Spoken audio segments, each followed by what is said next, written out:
रिहाइश UT में 10वीं जमात की टॉपर तालिबा ने खुदकशी कर ली। टीडीपी कारकुन की हिरासानी ने छीन लिया ख्वाब और जिंदगी। एक होनहार, ज़हीन और बाहिम्मत तालिबा जिसने हालिया 10वीं जमात के इम्तिहानात में 554 नंबरों के साथ टॉप किया था, डॉक्टर बनने का ख्वाब देख रही थी, लेकिन एक सियासी कारकुन के जुल्म ने उसका ख्वाब, उसकी खुशी और आखिरकार उसकी ज़िंदगी छीन ली। तफसीलात के मुताबिक टीडीपी से वाबस्ता एक कारकुन तारक रत्ना ने मज़कूरा नाबालिग लड़की का पीछा करना शुरू किया। वो उसे झूठी मोहब्बत का झांसा देकर हिरासा करने लगा। लड़की को धमकियां दी गई कि अगर उसने किसी को कुछ बताया तो उसके वालिद को जान से मार देगा। फिर उसने ये भी कहा कि अगर बात बाहर निकली तो वो लड़की की तस्वीर सोशल मीडिया पर डाल देगा।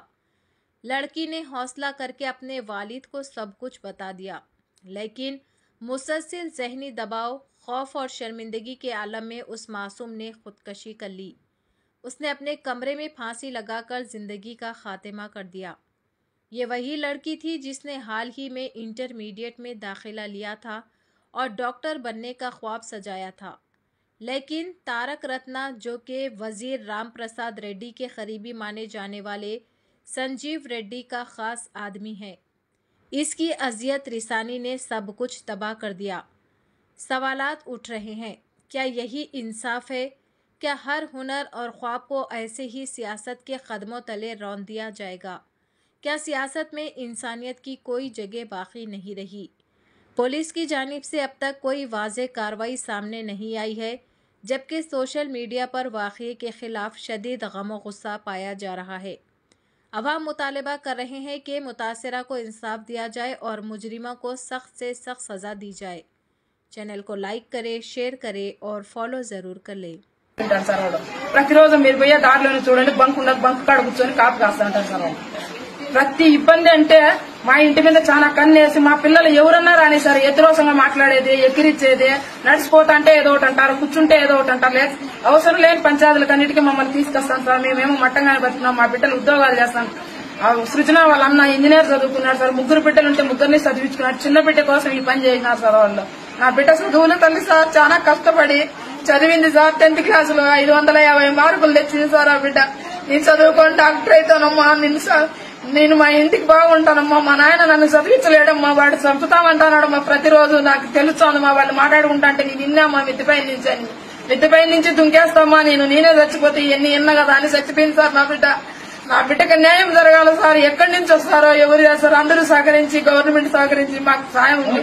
నా బిడ్డకి న్యాయం జరగాలి సార్. వాళ్ళని ఏం చేస్తారో, ఎంత పెద్ద శిక్ష పెట్టినా చాలు సార్. వాళ్ళకి బిడ్డలుండే వాళ్ళు ఎవరైనా సరే నా బిడ్డ శిక్ష అనుభవించింది, ఎంత బాధపడిందో, ఉరేసుకునేవాడు ఎంత బాధపడి, ఎంత భయపడి మెంటల్ గా ప్రిపేర్ అయిపోయిందో, ఎంత భయం దాని మనసులోకి వచ్చిందో, అంత భయం మీరు గుర్తించి, మీకు కూడా ఆడబిడ్డలు ఉంటే నా బిడ్డను చదువుకుండే బిడ్డను, ఆ బిడ్డ చదువుకొని పెద్దదైంటే ఎంత మందిని బతికిచ్చేస్తారు. నా బిడ్డ డాక్టర్ చదువుకోవాలని బుక్కులు తీసుకునేది సార్.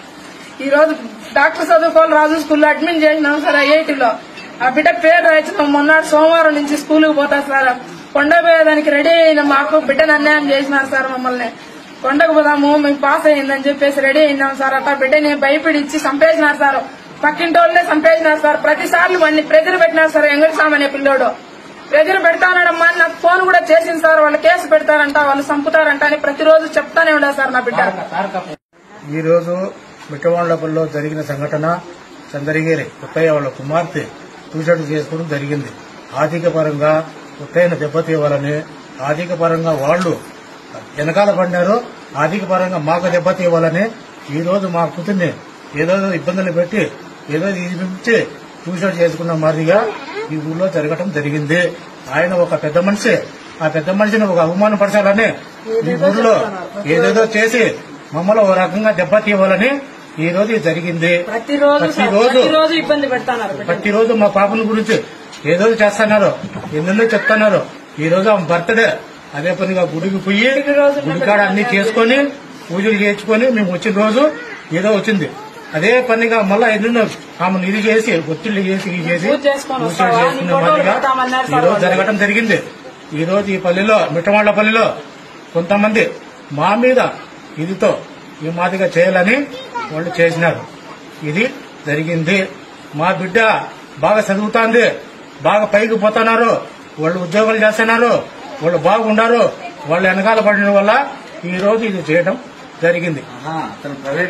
పల్లెలో ఏ సమస్యలు జరిగినా కూడా వాళ్ళు రౌడీలు పిల్లంపటం, గొడవలు పిల్లంపటం, ఏదేదో చేయడం జరుగుతుంది. పక్క ఇంటి వాళ్ళ ఇంటి పక్క ఇంటి పైన కూడా గొడవ చేసి ప్రతి ఒక్కదానికి రౌడీలు పిల్లంపుతాడు. ఇప్పుడు పక్క రౌడీ సీటర్ పక్క ఈ మాది చేస్తాం. డైలీ మా పాపను వాళ్ళ నాయన్ను దారులలో కాయటం, ఏడంటే అటు పీడించటం, ఈ మాదిరి చేయటం ఈరోజు జరిగింది. మేము మాకు న్యాయం జరిగినంత వరకు మేము ఎక్కడైనా కూడా మేము ఒక ధర్నా చేయగలుగుతాం, మేము ఇది చేయగలుగుతాం. మాకు సహకరించాలి, పోలీసులు సహకరించాలి, గవర్నమెంట్ సహకరించాలి. దీనికి మించి మేము చాలా పేదవాళ్ళు కష్టపడి మా పిల్లలు మేము సాగుకున్నాం, ఎంతో పైకి చేసుకున్నాం. వాళ్ళు అధిక పరంగా మాకు దెబ్బతీయాలని చేసి ఈ మార్చడం జరిగింది. మేము ఒక బీసీ క్యాండిడేట్లు, ఈ బీసీ క్యాండిడేట్లకు ఈ మీదకి చేయడం కూడా వాళ్ళకి వెనకాల ఎంతో ఇదిగా ఉంది, వాళ్ళు చేస్తున్నారు. ఇది నేను వాళ్ళ బాబాయిని, మా పాప సుజన, వాడు పీటించిన మనిషి, ఈ మాదిరిగా ఏటించిన మనిషి వాడు తారక జట్టిపిట్టి తారక. వాడు ఇదే కాదు, ఎంతో మందిని ఎన్నో ఇది చేసినాడు. వాడు రౌడీ సీటర్, పక్కా రౌడీ సీటర్. పల్లెలో ఏ విషయాలు జరిగినా పిల్లలు వినపటం, జనాలు వినపటం, తాగటం, తిరగటం, ఈదులు చేయటం, ఇది చేయటం పక్కా.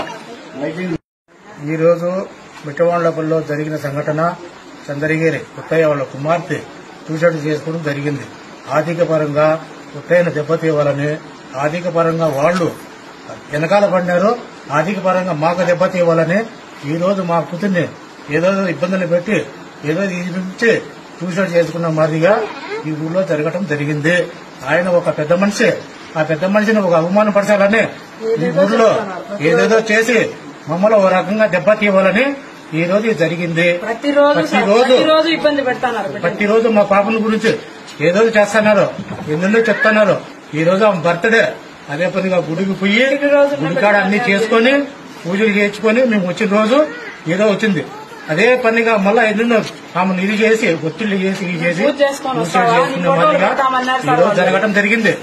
ఈ రోజు ఈ పల్లెలో మిట్టవాండ్లపల్లిలో కొంతమంది మా మీద ఇదితో ఈ మాదిరిగా చేయాలని వాళ్ళు చేసినారు. ఇది జరిగింది. మా బిడ్డ బాగా చదువుతాంది, బాగా పైకి పోతున్నారు, వాళ్ళు ఉద్యోగాలు చేస్తున్నారు, వాళ్ళు బాగుండారు, వాళ్ళు వెనకాల పడిన వల్ల ఈ రోజు ఇది చేయడం జరిగింది. పల్లెలో ఏ సమస్యలు జరిగినా కూడా వాళ్ళు రౌడీలు పిల్లంపటం, గొడవలు పిల్లంపటం, ఏదేదో చేయడం జరుగుతుంది. పక్క ఇంటి వాళ్ళ ఇంటి పక్క ఇంటి పైన కూడా గొడవ చేసి ప్రతి ఒక్కదానికి రౌడీలు పిల్లంపుతాడు. ఇప్పుడు పక్క రౌడీ సీటర్ పక్క ఈ మాది చేస్తాం. డైలీ మా పాపను వాళ్ళ నాయన్ను దారులలో కాయటం, ఏడంటే అటు పీడించటం, ఈ మాదిరి చేయటం ఈరోజు జరిగింది. మేము మాకు న్యాయం జరిగినంత వరకు మేము ఎక్కడైనా కూడా మేము ఒక ధర్నా చేయగలుగుతాం, మేము ఇది చేయగలుగుతాం. మాకు సహకరించాలి, పోలీసులు సహకరించాలి, గవర్నమెంట్ సహకరించాలి. దీనికి మించి మేము చాలా పేదవాళ్ళు కష్టపడి మా పిల్లలు మేము సాగుకున్నాం, ఎంతో పైకి చేసుకున్నాం. వాళ్ళు అధిక పరంగా మాకు దెబ్బతీయాలని చేసి ఈ మార్చడం జరిగింది. మేము ఒక బీసీ క్యాండిడేట్లు, ఈ బీసీ క్యాండిడేట్లకు ఈ మీదకి చేయడం కూడా వాళ్ళకి వెనకాల ఎంతో ఇదిగా ఉంది, వాళ్ళు చేస్తున్నారు. ఇది నేను వాళ్ళ బాబాయిని, మా పాప సుజన, వాడు పీటించిన మనిషి, ఈ మాదిరిగా ఏటించిన మనిషి వాడు తారక జట్టిపిట్టి తారక. వాడు ఇదే కాదు, ఎంతో మందిని ఎన్నో ఇది చేసినాడు. వాడు రౌడీ సీటర్, పక్కా రౌడీ సీటర్. పల్లెలో ఏ విషయాలు జరిగినా పిల్లలు వినపటం, జనాలు వినపటం, తాగటం, తిరగటం, ఈదులు చేయటం, ఇది చేయటం పక్కా.